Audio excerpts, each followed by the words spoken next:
जना स्वधया मदन्तायमं पश्यासि वरुणं च दिवम्।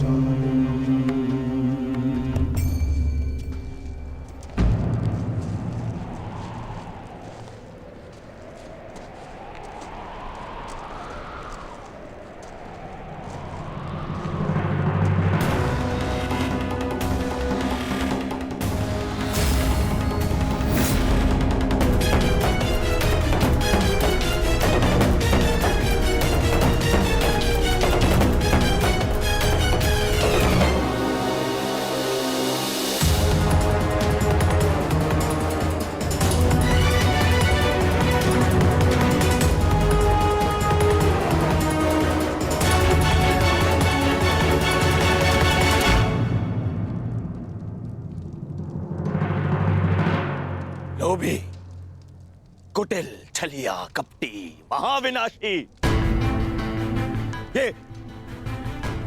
ये सारी उपाधि इस दुर्योधन की थी। परंतु आज युधिष्ठिर तुमने मुझसे ये सारी उपाधियां छीन ली और अपनी बना ली। आज तुम इन सारी उपाधियों के सम्राट बन गए।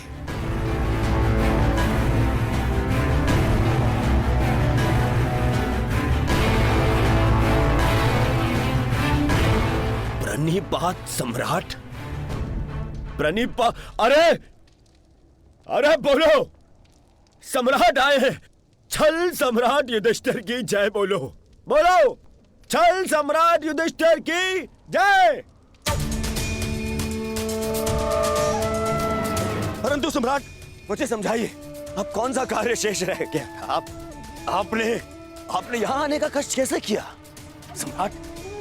अरे कहीं ऐसा तो नहीं कि लकड़बग्घे की तरह गुरु आचार्य द्रोण के शव पर भोज मनाने आए हैं आप?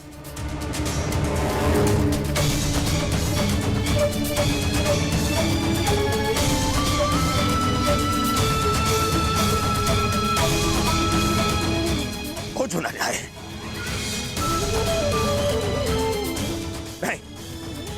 नहीं सम्राट, मैं क्षमा चाहूंगा, परंतु मैं इस बात की अनुमति नहीं दूंगा आपको।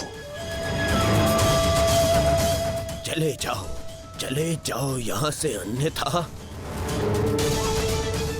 अन्यथा मैं आप लोगों के शव पर उत्सव मनाऊंगा। चले जाओ। हम यहाँ युद्ध करने नहीं आए, अपने गुरु के अंतिम दर्शन करने आए हैं। इस समय मैं अर्जुन नहीं, अपने गुरु का शिष्य हूं। हम पांडु पुत्र होने के नाते नहीं, परंतु कुरुवंशी होने के नाते उनके अंतिम दर्शन करने आए हैं। नहीं, नहीं तुम्हें इस युद्ध में विजय मिलेगी और ना ही अपने गुरु के दर्शन।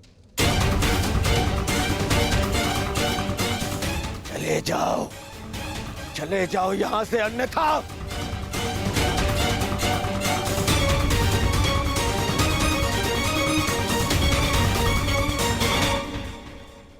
गुरु द्रोण के अंतिम दर्शन करने का अधिकार सबको है।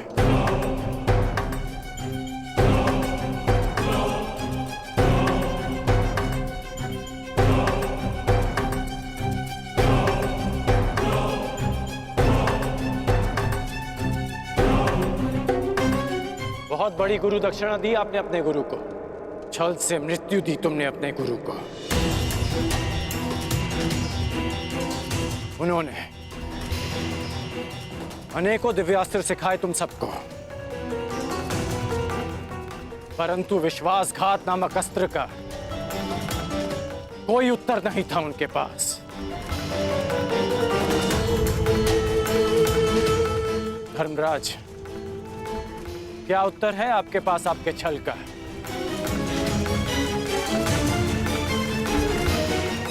बताइए। मेरा चयन बिल्कुल ठीक था, दुर्योधन तुमसे बेहतर राजा होगा।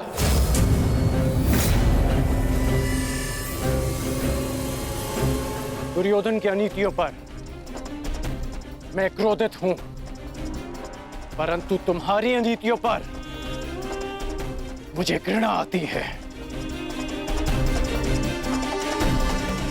मित्र, शिष्य होने के नाते अपने गुरु के अंतिम दर्शन का अधिकार है इन्हें। नहीं, अंगराज ठीक कह रहे हैं मित्र।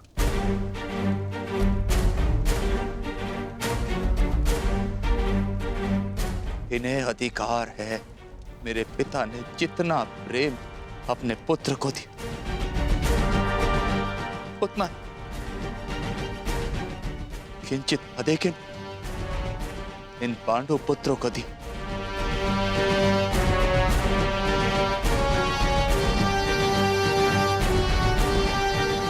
उससे भी अधिक इस अर्जुन को। एक पुत्र अपने पिता का ऋण चुकाता है, उसे जीवन देने का ऋण। मैं भी अपने पिता के दिए जीवन का ऋण चुकाऊंगा, और वो ऋण पांडवों को चुकाना होगा।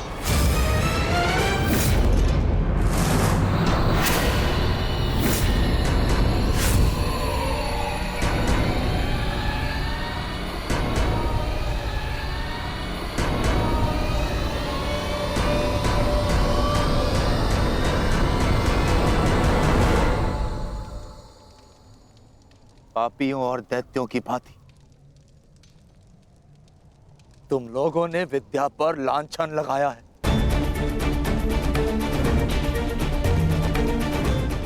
ज्ञान का नाश किया है तुम लोगों ने, नाश। धिक्कार, धिक्कार है तुम लोगों पर।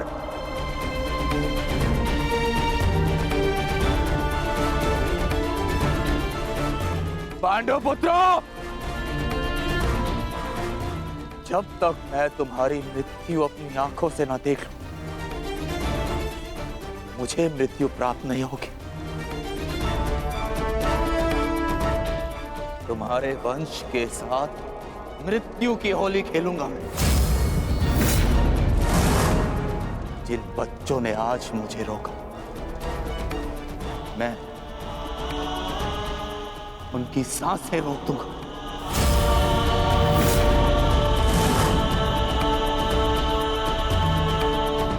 जिन बच्चों ने आज मुझे रोका, मैं उनकी सांसें रोक दूंगा।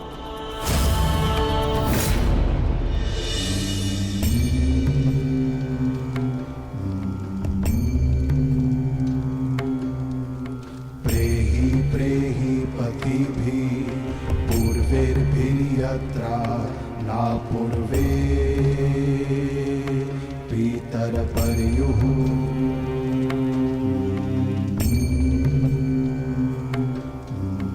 उभराजना स्वधया मदन्तायमं पश्यासि वरुणं च दिवम्।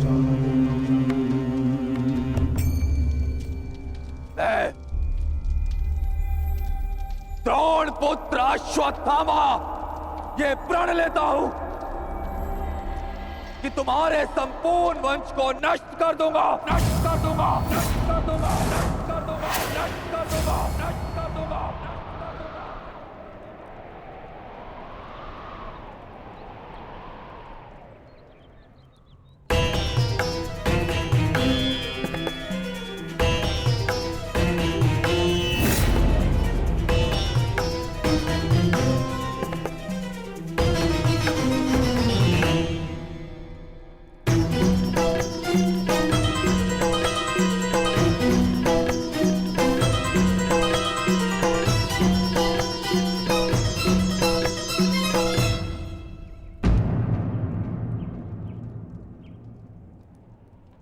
क्या सोच रही हो सखी? असंख्य चिताएं, असंख्य अग्नि जलकर भस्म हुआ मेरा मान, मेरा सम्मान, मेरा अभिमान, मेरे सभी संबंध ये सब लाभ भी तो हानि को ही मिले।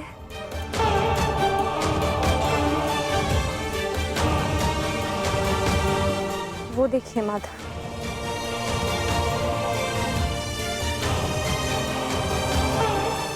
भ्राता धृष्टद्युम्न के जीवन का गणित संपूर्ण हुआ।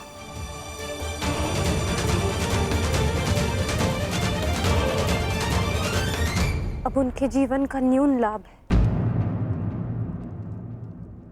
इस जटिल गणित में न केवल हानि और लाभ है सखी, इस गणित के अनेकों कोण भी हैं। उधर देखो, तुम्हारी पुत्र वधू खड़ी है।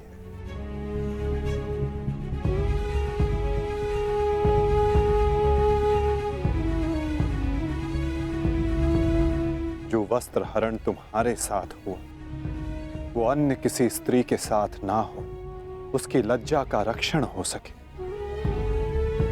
ये लाभ। संसार में शोषण करने वालों को पर्याप्त दंड मिल सके सखी, ये लाभ। आने वाली पीढ़ियों को ज्ञात रहे कि स्त्री का मान भंग करना, उसका शोषण करना मानव हत्या से भी अधिक दंडनीय अपराध है, ये लाभ। और ऐसे लाभ के लिए बलिदान अनिवार्य है सखी, और ऐसे बलिदान देने की क्षमता सब में नहीं होती सखी।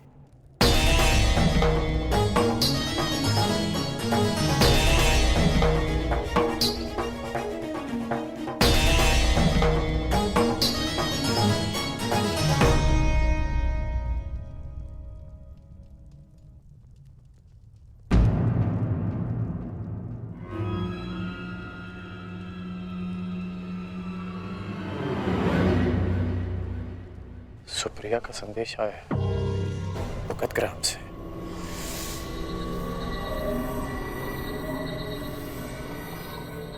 वो मृत्यु शैया पर है।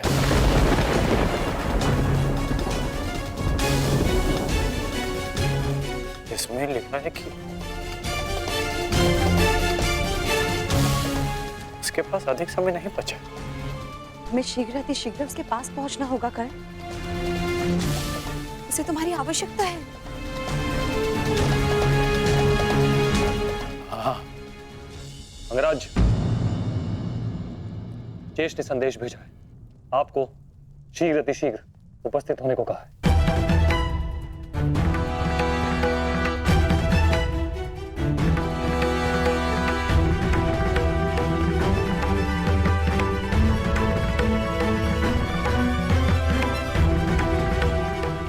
मुझे जाना होगा,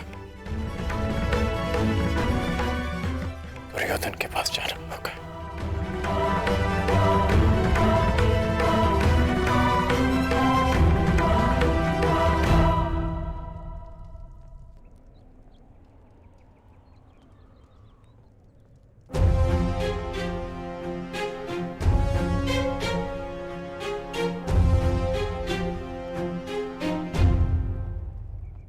अनेक दिनों से मेरा हृदय ही नहीं, मेरा मन भी जो चाहता था, आज वो पूर्ण होने जा रहा है।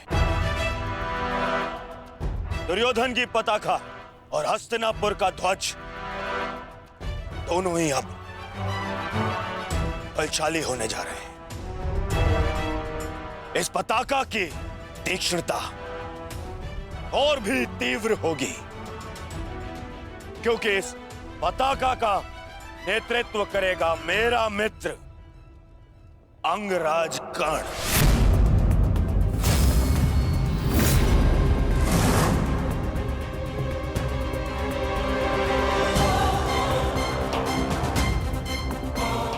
मित्र, आज से मैं निश्चिंत हो गया। मुझे पूर्ण विश्वास है कि तुम्हारे नेतृत्व में इस युद्ध में विजय हमारी ही होगी। आज से हमारी सेना के सेनापति हो तुम।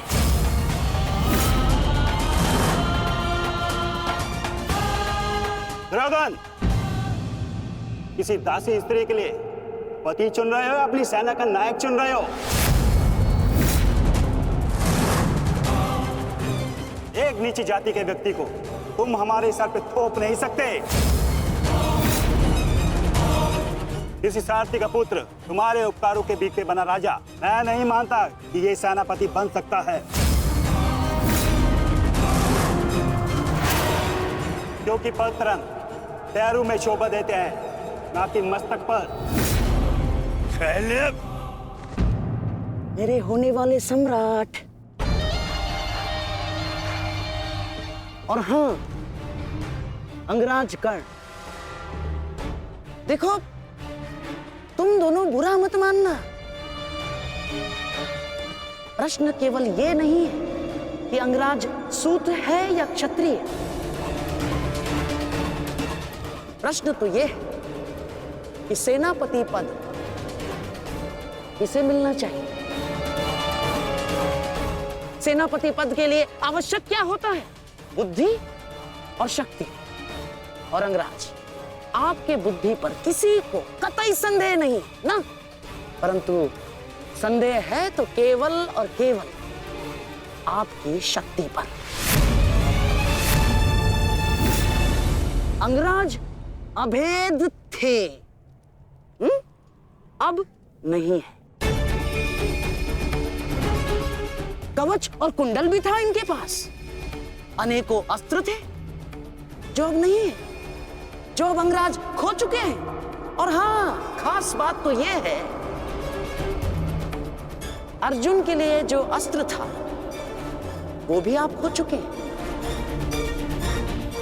तो इसका पूर्ण अर्थ यह है दुर्योधन कि अंगराज अब उस बूढ़े शेर की भांति हो गए जिसके दांत भी टूट गए हैं और पंजे के नाखून भी झड़ चुके हैं। और ऐसे शेर के साथ चूहे भी व्यंग करते हैं। अब महाराज शल्य को देखो, इनकी शक्ति और भव्य सेना की सहायता से हम विजय प्राप्त कर सकते हैं। अब यदि अंगराज आपके परम मित्र हैं तो वो भी इस बात को मानेंगे, हैं? क्यों अंगराज? अमरश्री, मुझे कर्ण की मित्रता पर कोई संदेह नहीं है। जिसने अपना सबसे महत्वपूर्ण शस्त्र मेरी सुरक्षा के लिए उपयोग कर लिया, और ना ही उसके शौर्य पर। संदेह तो मुझे शैल्य पर है, क्योंकि कालों के भांति रण छोड़कर भागना सबसे पहले इन्हें आता है। एक नहीं, दो बार अवसर मिला इन्हें, पर इन्होंने क्या किया? रण छोड़कर भाग गए, एक ऐसे चूहे की तरह जो केवल शेर की दहाड़ सुनकर ही भाग जाता है, भाग जाता है। इस चूहे को मैं ना तो अपनी सेना का सेनापति बनाऊं और ना ही अपनी दासियों का पति। मूर्ख हो मूर्ख, तुम दोनों मूर्ख हो। एक मूर्ख का सम्राट और एक मूर्ख का सेनापति। तुम दोनों मूर्खों को लगता है पांडवों पे विजय पाओगे? बस मद्रराज,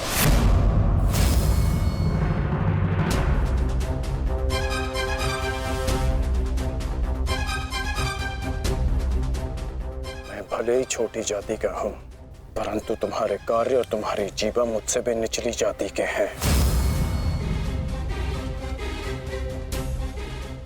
तुम्हें मेरे माता पिता का ऋणी होना चाहिए कि उन्होंने मुझे अच्छे संस्कार दिए, नहीं तो अभी तक तुम्हारी जीवा मेरे पैरों के नीचे होती।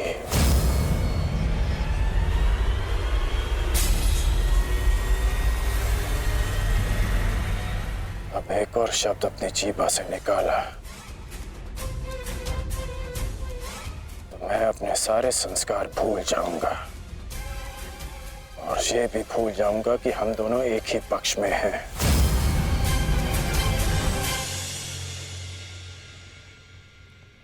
कुछ भी कह लो, कुछ भी कर लो, जब तक तुम सेनापति हो मैं नहीं लड़ूंगा।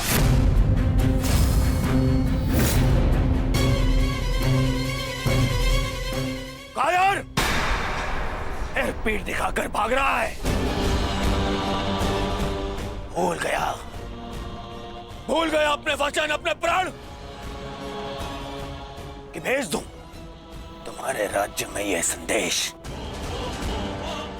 कि उनका राजा न केवल भगोड़ा है पर अपने वचन भी नहीं निभाता।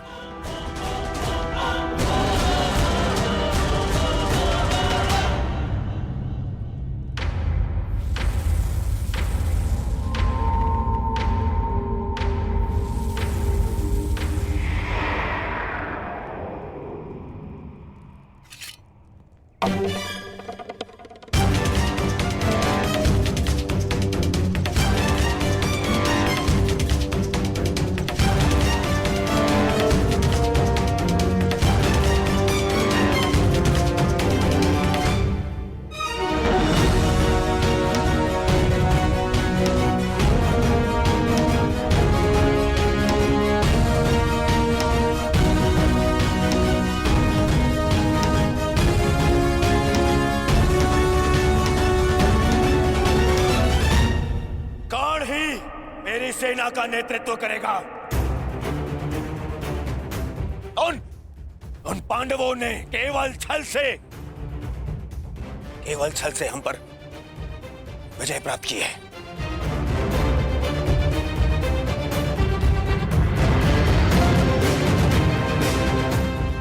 कर्ण मेरा कवच है,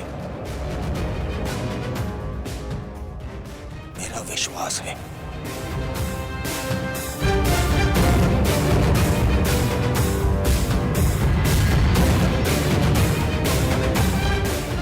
और कल मेरे विश्वास की विजय होगी, मेरे सामर्थ्य की विजय होगी और मेरे शत्रु के छल की पराजय।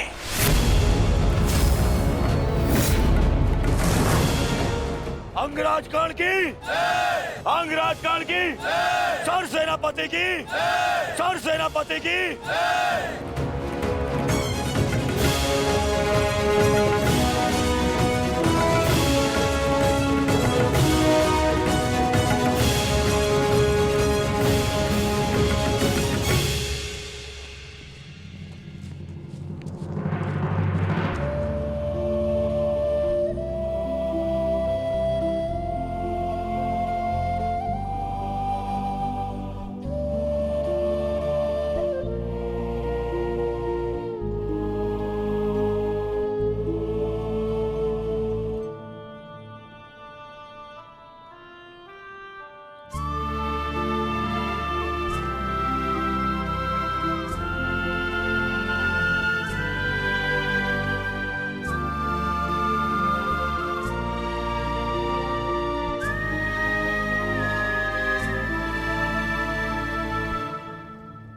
कर्ण, तो तुम नहीं जा रहे हो?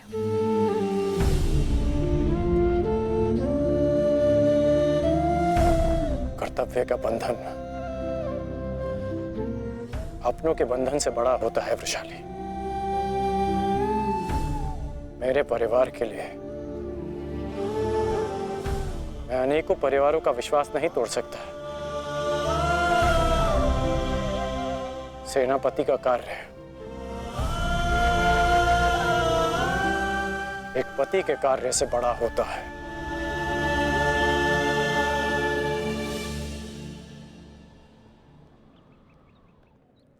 दुर्योधन को, इस सेना को मेरी आवश्यकता है।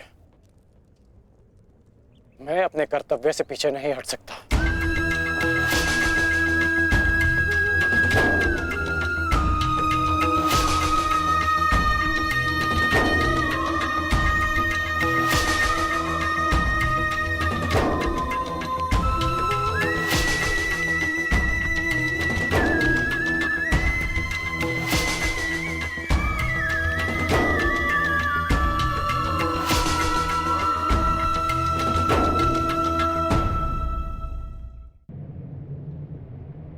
15 दिन,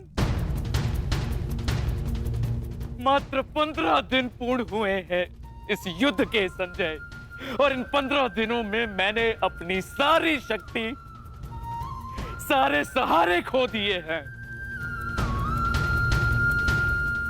ताचरी शरशैया पर आचार्य द्रोण की निर्दयता से हत्या कर दी गई, और मैंने अपने 90 पुत्रों को खोया है। अब और क्या खोना शेष है? क्या मैं अपने 10 पुत्रों को भी खो दूंगा? जब मेरा कुरुवंश ही समाप्त हो जाएगा, जब मेरा पिंड दान करने के लिए कोई नहीं रहेगा, तो क्या लाभ ऐसे विजय का, और क्या हानि ऐसे पराजय से? ये कैसा अकाल आया है संजय, जिसने मेरे कुरुवंश के वृक्ष की सारी शाखाओं को सुखा कर रख दिया। किस काम की? इस प्रकार से अपनी आशा को मत खोइए महाराज। युद्ध अभी शेष है और अंगराज कर्ण ने आज ही सेनापति का पद संभाला है महाराज। वो अपने वचन को अवश्य ही पूर्ण करेंगे, और जब तक अंगराज कर्ण जीवित है महाराज, तब तक कुरुवंश के वृक्ष को कोई नहीं सुखा सकता महाराज। मुझे वो आशा की किरण नजर आती है। गांधारी, गांधारी कहाँ है? वो जा चुकी है महाराज। जा चुकी? परंतु कहाँ? उन्हें सूचना मिली है कि निकट के गांव में महर्षि वेदव्यास प्रवास कर रहे हैं महाराज, और वो शीघ्र ही कुरुक्षेत्र में जाने वाले हैं। और महारानी को आशा है इस महाविनाश को रोकने के लिए महर्षि वेदव्यास से मिलकर कोई बीच का मार्ग अवश्य निकालेंगे। जिस प्रकार से आपके पुत्रों के जन्म के समय महर्षि वेदव्यास ने विशेष सहायता की है, उसी प्रकार से आपके पुत्रों के जीवन के रक्षण के लिए सहायता अवश्य करेंगे महाराज। मूर्खता है ये, मूर्ख है महारानी। संजय, शीघ्र ही कुछ सैनिकों को भेजो और महारानी को लौट आने को कहो। जी महाराज। भेजो।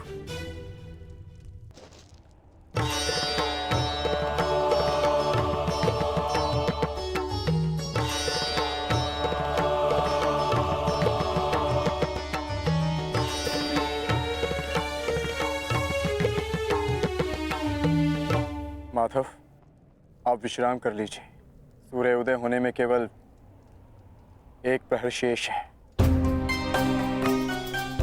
मुझे ज्ञात है पार्थ, और आज का ये सूर्य उदय न केवल अपने साथ प्रकाश या सूर्य की किरणें लाएगा, आज का ये सूर्य उदय अपने साथ एक परीक्षा भी लाएगा पार्थ।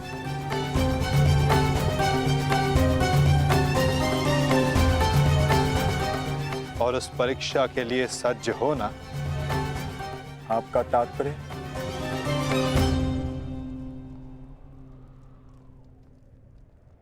आज से व्यूह रचना का भाग केवल भाग नहीं रहेगा पार्थ, स्वयं व्यूह रचनाकार होगा पार्थ।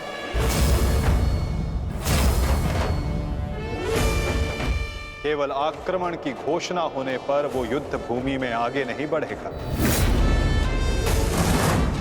समस्त कौरव सेना युद्ध भूमि में आगे बढ़ेगी पार्थ। अब अंगराज कर्ण आज्ञा लेंगे नहीं, वो आज्ञा देंगे पार्थ।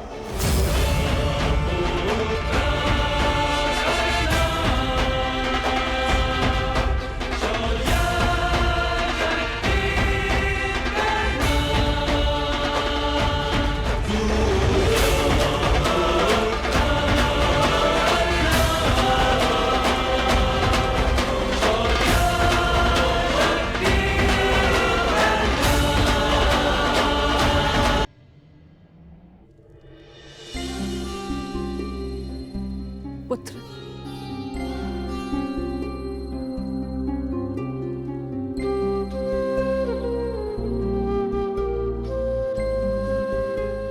प्रणिपात राजमाता। आदेश कीजिए कि ये राधे आपकी कैसे सहायता कर सकता है। अब तुम केवल राधे नहीं, कौरव सेना के सर सेनापति भी हो। तुम्हारा वचन सुनिश्चित कराने आई हूं कि सेनापति के मुकुट के भार के नीचे कहीं वो वचन न दब जाए जो राधे ने दिया था। मैं वचन देता हूं कि अर्जुन के अतिरिक्त आपके किसी पुत्र का वध नहीं करूंगा मैं। तो क्या जन्मदात्री को संदेह है कि कर्ण अपना वचन निभाएगा या नहीं? मुझे उस वचन की पूर्ति पर कोई संदेह नहीं है जो तुमने मुझे दिया है। मैं वो वचन स्मरण कराने आई हूं जो वचन तुमने अपनी पत्नी सुप्रिया को दिया था।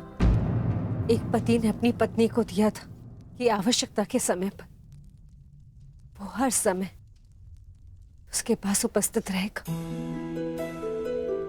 सुप्रिया को तुम्हारी आवश्यकता है कर्ण। जानता हूं राजमाता, किंतु मैं नहीं जा सकता।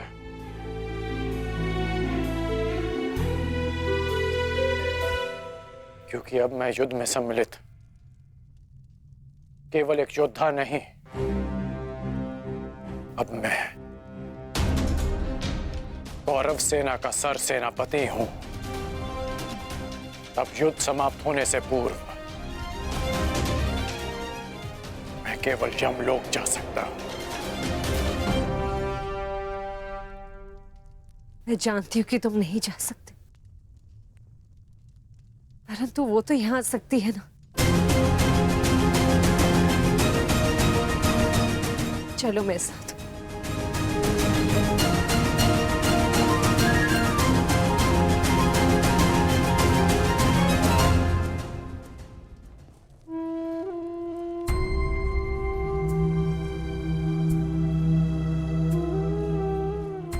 सुप्रिया,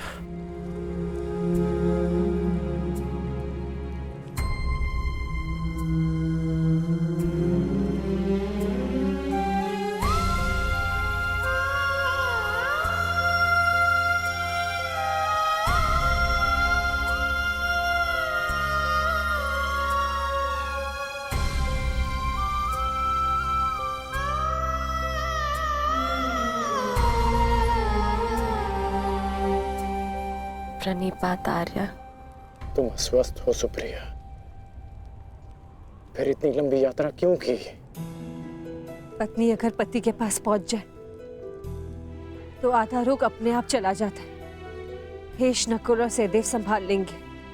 उपचार के लिए इन्होंने संदेश भिजवा दिया है। उपचार की आवश्यकता नहीं है राजमाता।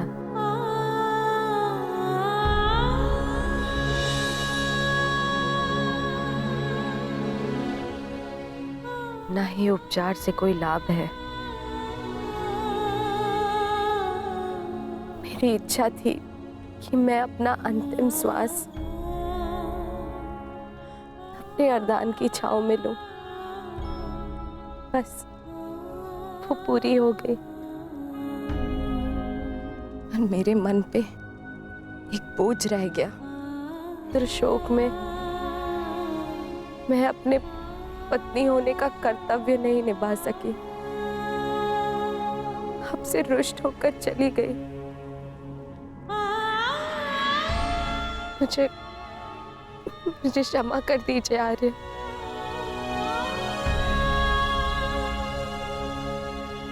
क्षमा मांगने की आवश्यकता नहीं है। मैं भी एक पुत्र हूं।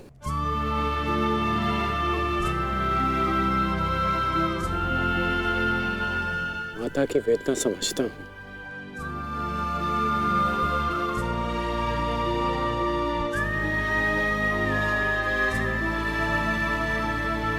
तुम्हारा कोई दोष नहीं है सुप्रिया।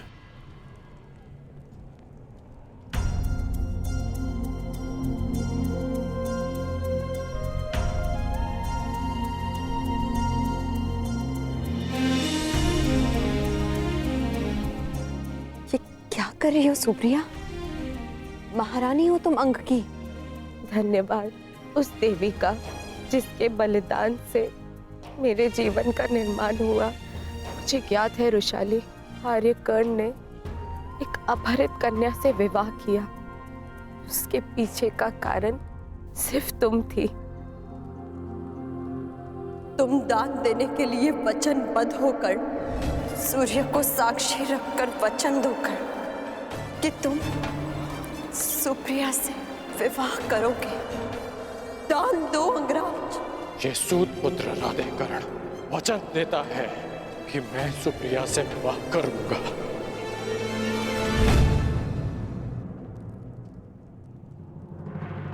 उस पल से इस पल तक मैं जितने भी पल जी हूं, तुम्हारी कृतज्ञ बनकर जी हूं रुशाली। कदाचित मैंने अपने पुत्र रुसेन का नाम भी तुम्हारे नाम पर रखा।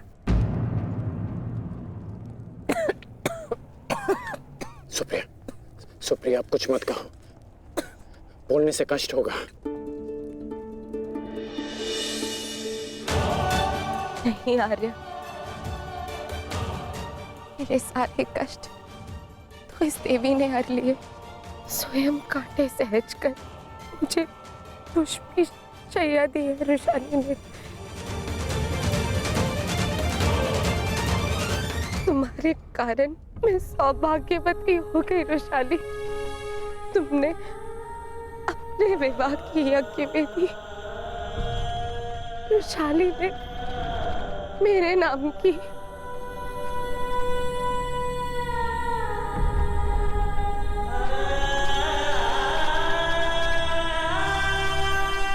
अपने वचन के लिए जाने जाते हैं ना आर्य। आपकी अर्धांगिनी होने के नाते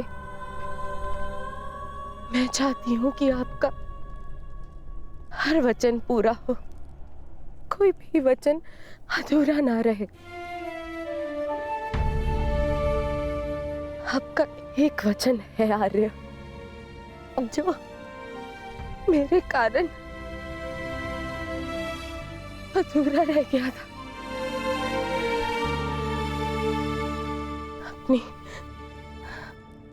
अपनी अर्धांगिनी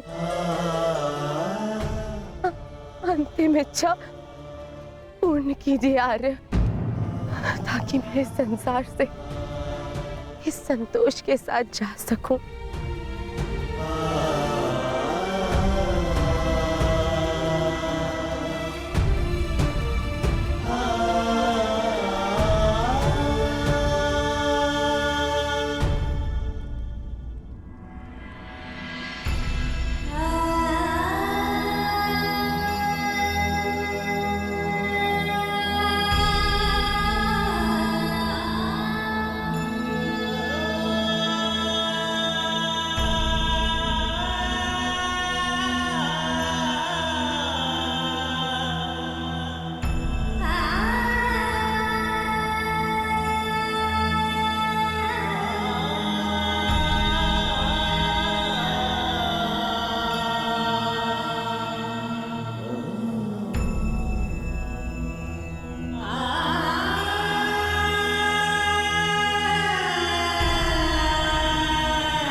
बस मित्र,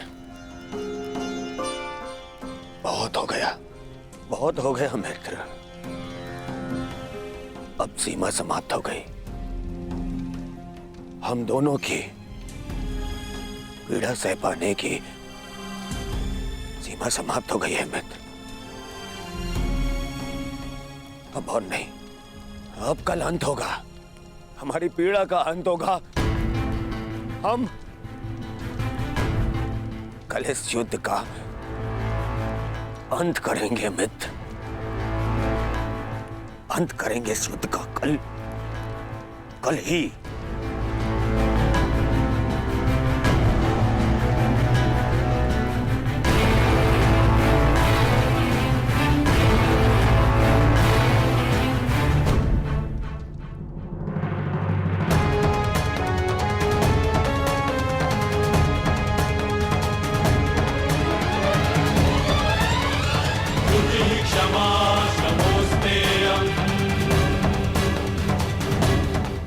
यशस्वी भव।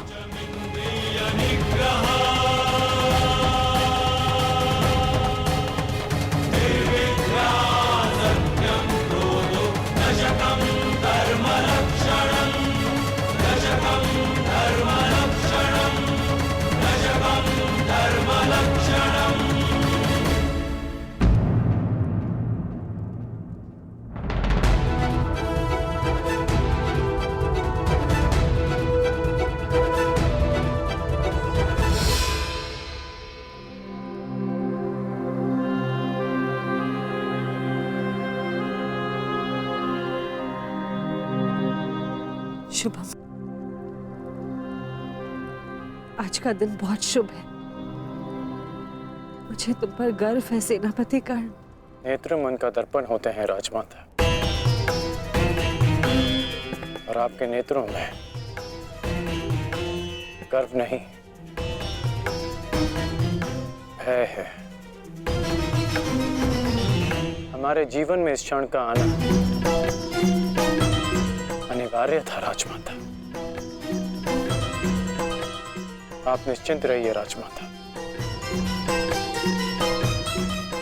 मैं पांडवों की भांति छल नहीं करूंगा। मैं अपना वचन अवश्य निभाऊंगा। आपके 5 पुत्र थे और सूर्यास्त के पश्चात आपके 5 पुत्र ही रहेंगे, या मैं या फिर अर्जुन।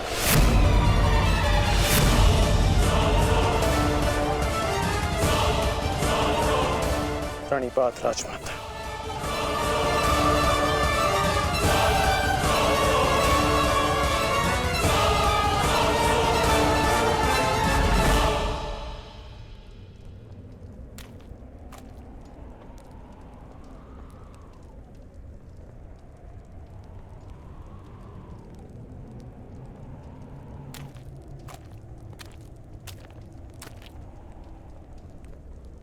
क्या हुआ ज्येष्ठ, क्यों चिंतित हैं आप? देख रहा हूं कि ये रणभूमि कैसे मेरे देखते ही देखते मेरे 90 अनुजों के रक्त को पी गई। उस अकेले भीम ने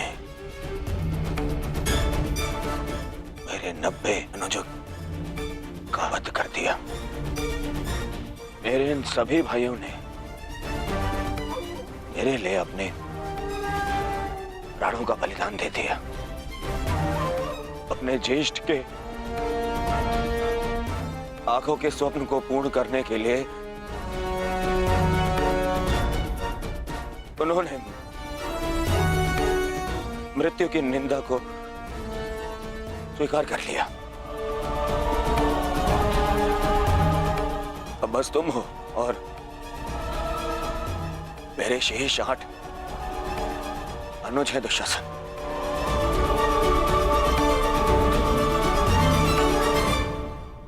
ये सोचकर मेरा हृदय कांप उठता है कि न जाने अब और किसका लहू मांगेगी ये रणभूमि।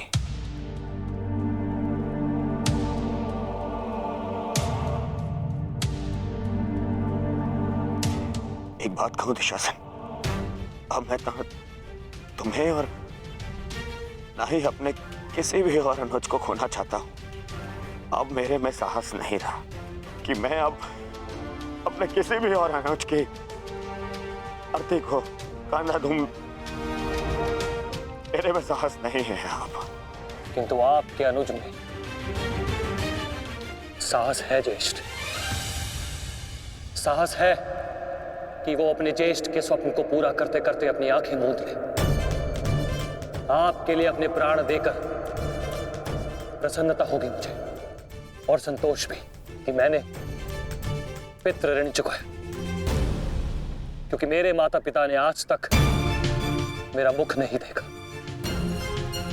और मेरे लिए आप ही मेरे पिता और आप ही मेरी माता हैं।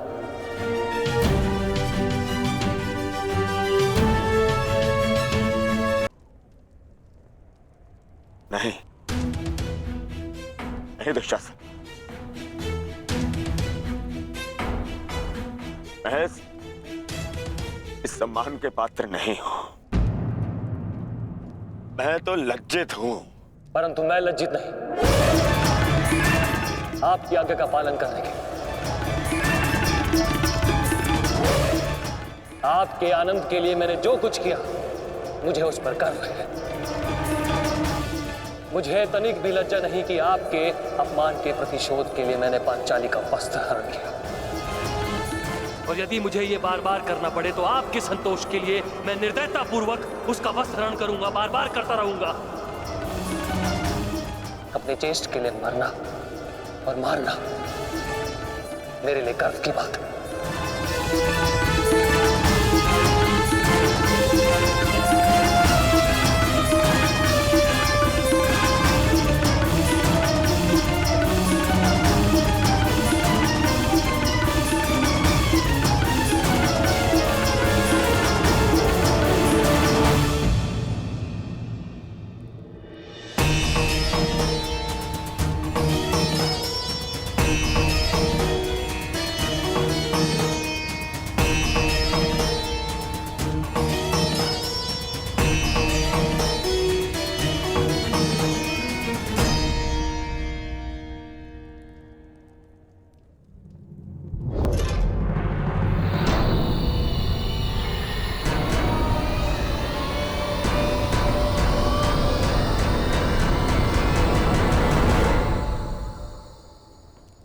माधव, आप गए नहीं? मैं उस क्षण को समीप आते हुए देखना चाहता हूं सखी। कौन सा क्षण माधव?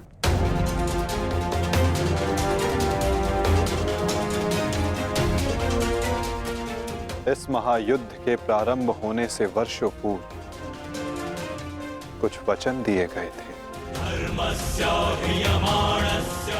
कुछ प्रतिज्ञाएं ली गई थी, केश खोले गए थे, उनसे कुछ आशाएं बांधी गई थी सखी। और अब उन वचनों की पूर्ति का, उन प्रतिज्ञाओं के संपन्न होने का,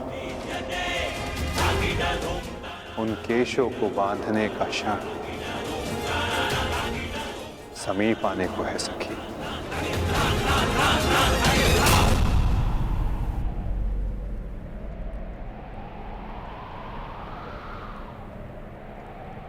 सच्च रहना सखी।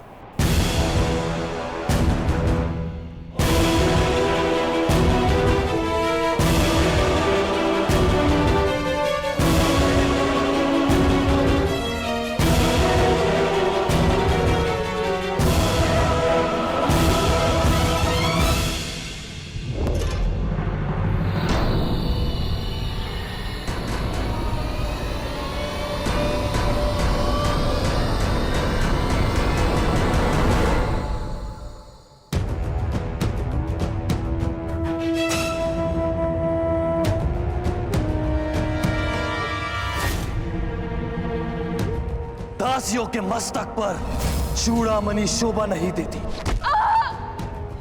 मैं आपकी पुत्र वधू नहीं, और ना ही आपके पुत्रों की पत्नी।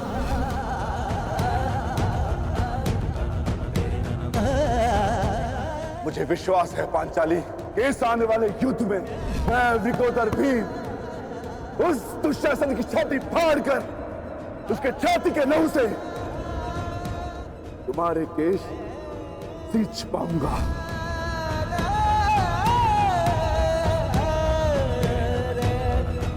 मैं सज्ज हूं माधव, और रक्त स्नान के लिए मेरे केश भी सज्ज हैं।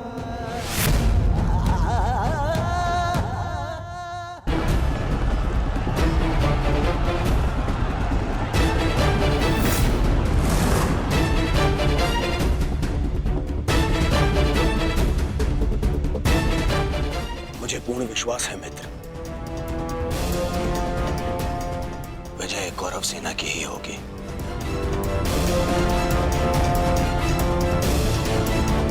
मित्र, जब हम पहली बार मिले तब से तुमने मेरा शुभ चाहा है। आज एक सूत पुत्र कौरव सेना का सेनापति है तो वो केवल तुम्हारे कारण। नहीं मित्र, मैंने जो स्वप्न देखा उसकी वास्तविकता और उसका गुण तुम में प्रारंभ से था। मैं तो केवल इस स्वप्न के पूर्ण होने का साक्षी हूं बस।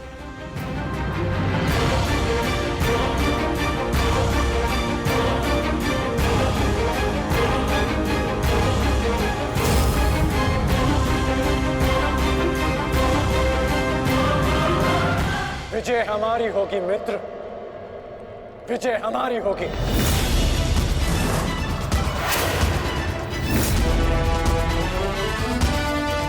हाँ मित्र, अवश्य हमारी ही होगी। ये प्रण है सेनापति का। या तो वो अपनी सेना को विजय दिलाएगा या विजय की प्राप्ति के लिए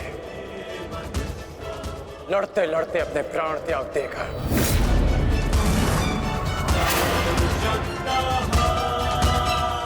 या तो हम विजय होंगे और या वीर गति को प्राप्त होंगे। आगे बढ़ो मित्र, ये सेना अपने सेनापति के मार्गदर्शन के लिए तत्पर है। आओ।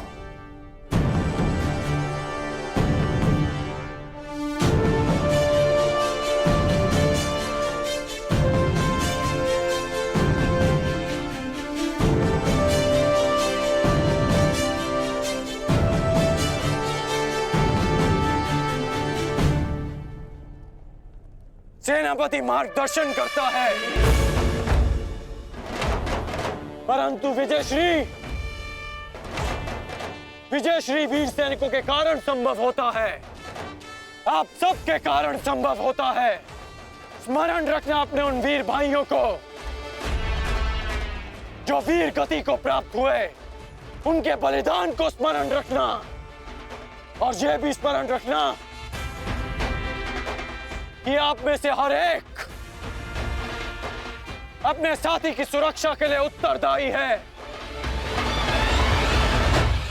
और मन में यह विश्वास रखना कि यह युद्ध हमारा है और हम इस पर विजय पाकर रहेंगे। हर हर महादेव, हर हर महादेव, हर हर महादेव, हर हर महादेव।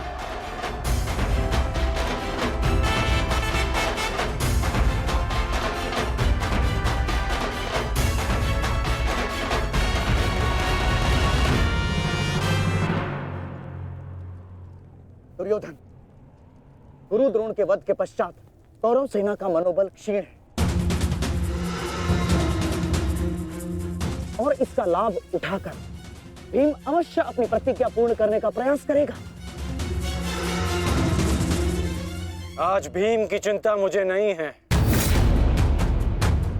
उचित कहा मित्र, उचित कहा। भीम को रोकना मेरा उत्तरदायित्व होगा और तुम्हारा लक्ष्य होगा अर्जुन। कारण मैं नहीं जानता कि आज तुम कौन सी शक्ति, कौन से शस्त्र का उपयोग करोगे, परंतु मुझे इतना पूर्ण विश्वास है कि तुम अपनी प्रतिज्ञा अवश्य पूर्ण करोगे।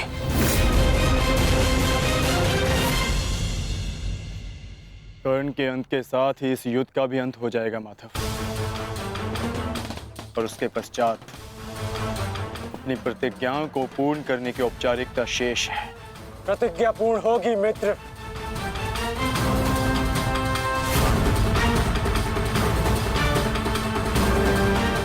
अभी भी मेरे पास एक अस्त्र शेष है जो अर्जुन का वध कर सकता है। किंतु कर्ण का अंत करना, उसका वध करना इतना सरल नहीं होगा पार्थ। कवच और शक्तियों के बिना भी वो योद्धा विकट है। आओ पार्थ, प्रस्थान करने का समय आ गया है।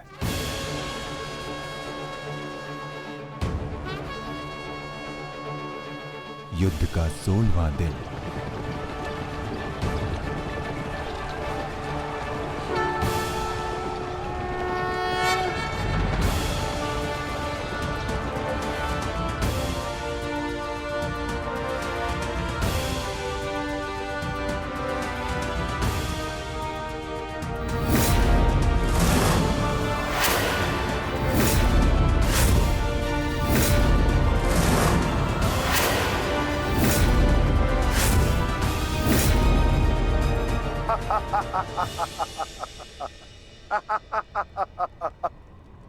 कौरव सेना की ये दशा देख मैं अपनी हंसी नहीं रोक पा रहा हूं। इन्होंने एक सूत पुत्र को सेनापति बना दिया। दुर्योधन, तुम्हारे इस निर्णय से मुझे तुम्हारी पराजय दिख रही है।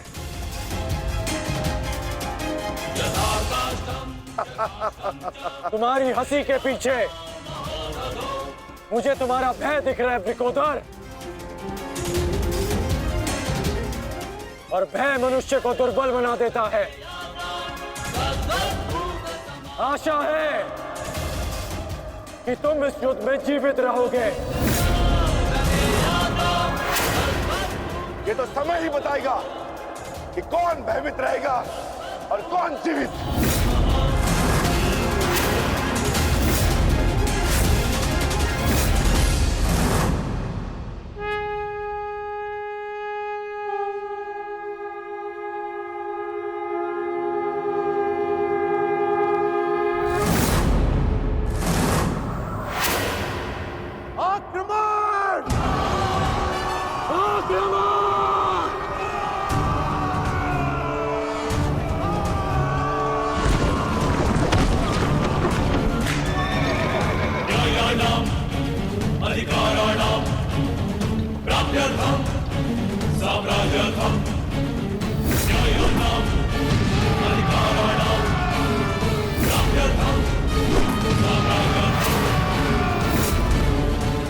सावधान कौन?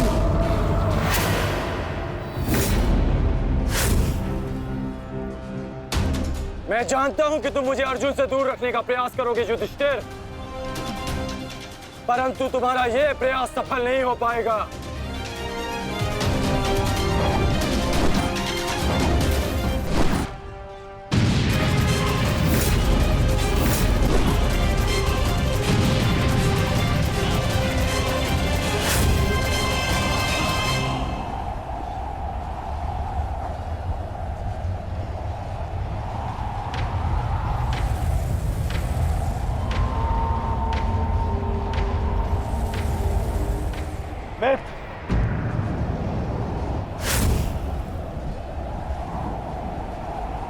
इस युधिष्ठिर को मैं संभालता हूं, तुम जाकर अर्जुन का वध करके आओ।